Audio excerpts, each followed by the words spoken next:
Docteur Joël Melin, bonjour. Bonjour. Vous êtes député français au Parlement européen et membre de la Commission Emploi et Affaires sociales.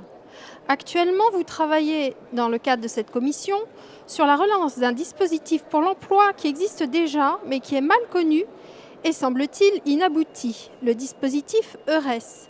Pourriez-vous nous dire de quoi il s'agit, s'il vous plaît ?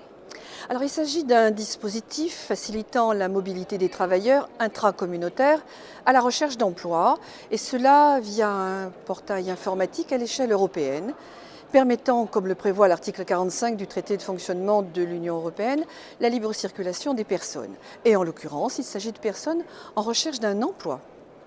En temps de crise économique, il s'agit donc d'un bon dispositif. Sur le papier, bien sûr, mais la réalité est malheureusement tout autre, bien souvent comme avec les propositions de l'Union européenne, et ça pour différentes raisons.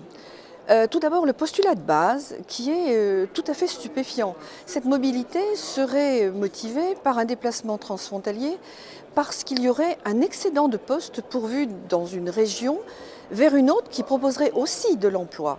Cela repose donc sur une notion d'entreprise florissante et en l'occurrence en offre permanente d'emploi. C'est bien entendu tout le contraire qui se passe. Il s'agit ni plus ni moins que de déplacer la pénurie du travail.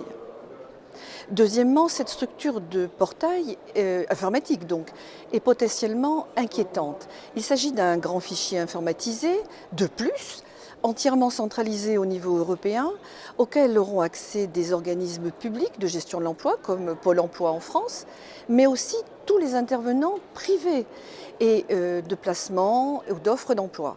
Il est clair que ce portail sera assez vite le miroir des forces et faiblesses quantitatives et qualitatives de chaque pays et qui peut donc mettre en danger l'emploi lui-même, au-delà de mettre en danger la confidentialité des renseignements et une atteinte potentielle aux libertés individuelles. Enfin, et cela est assez perceptible dans la façon de communiquer des grands regroupements d'employeurs, surtout les employeurs de l'intérim par exemple, tous ces textes sont faits pour permettre le déplacement de travailleurs à bas coût, à la demande de certains entrepreneurs, comme ceux du BTP ou de l'entretien. Mais on peut même se poser la question de savoir si ce ne sont pas ces mêmes entrepreneurs qui seraient éventuellement les lobbyistes des textes. Cela est très inquiétant. Que faut-il donc faire dans ce cas ? Alors, ce qu'il faut faire, il faut bien sûr continuer de permettre la mobilité volontaire de chacun à des âges où les déplacements sont par définition même formateurs et enrichissants.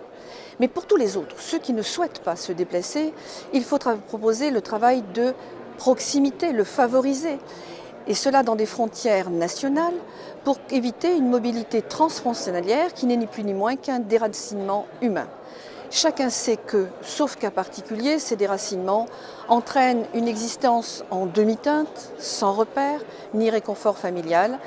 Il faut donc que chaque État puisse retrouver une part de souveraineté suffisamment importante par rapport à la machine administrative européenne pour pouvoir relancer sa propre prospérité, et cela par une politique économique et monétaire maîtrisée, par un environnement allégé et incitatif des entreprises, je pense particulièrement aux PME, aux professions libérales, et cela par des salaires directs décents qui permettent de relancer la consommation, et enfin et surtout un enseignement de base qui soit égal pour tous et qui offre une chance à chacun d'avoir sa place sur le marché du travail. Merci beaucoup, docteur Joël Melin. Merci.